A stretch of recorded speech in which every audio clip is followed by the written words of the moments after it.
साबिक attorney general Irfan Qadir साहब ने हमें ज्वाइन किया। इरफान कादिर साहब, हालिया दिनों में जहां अदालतों की जानिब से नैब के तरीक़ेकार पर सख्त सवालात उठाए जा रहे हैं, अपोजिशन जमातों का नैब कवानीन में तब्दीली के लिए दबाव बढ़ रहा है, नैब की अपनी कार्रवाइयों में भी गैर मामूली तेज़ी नज़र आ रही है, हमने ये देखा है। तो इस तरह नैब की पोजीशन ज़्यादा मजबूत हो सकती है या फिर जो भी बातें अगेंस्ट हो रही हैं दे स्टे?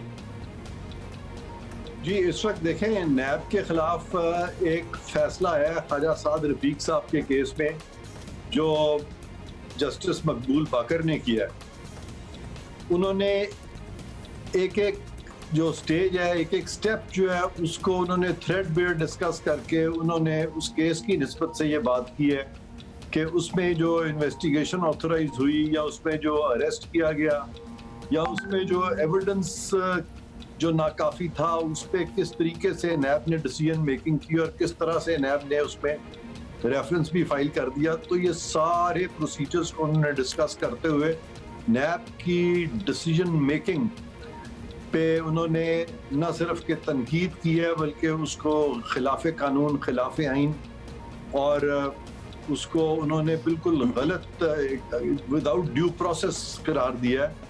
लेकिन ये जो एक दूसरा केस था अभी जिसके बारे में कुछ एक शख्स था जो अपने आप को इम्पर्सोनेट कर रहा था एज ए नैब ऑफिसर, उसमें कोई फैसला अभी तक सुप्रीम कोर्ट ने नहीं दिया। वो वर्बल ऑब्जर्वेशंस थी सुप्रीम कोर्ट की, और वर्बल ऑब्जर्वेशंस जब तक के सुप्रीम कोर्ट के फैसले का हिस्सा ना बन जाएं तो मैं समझता हूं कि उसकी कोई हैसियत नहीं होती वर्बल ऑब्जर्वेशंस की।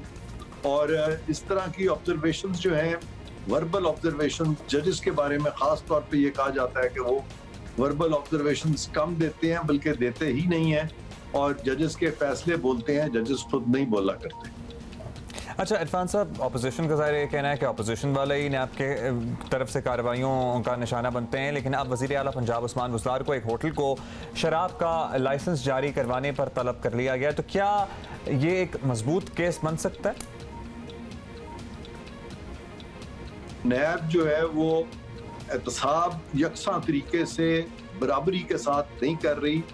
कुछ मखसूस लोगों को जैसे कि टारगेट किया जा रहा है, जिसके बारे में सुप्रीम कोर्ट ने एक लफ्ज़ इस्तेमाल किया अभी जजमेंट में, जिसमें उन्होंने कहा कि ये पॉलिटिकल इंजीनियरिंग है, और उन्होंने पॉलिटिकल इंजीनियरिंग का लफ्ज़ बाकायदा अपने फैसले में इस्तेमाल किया है।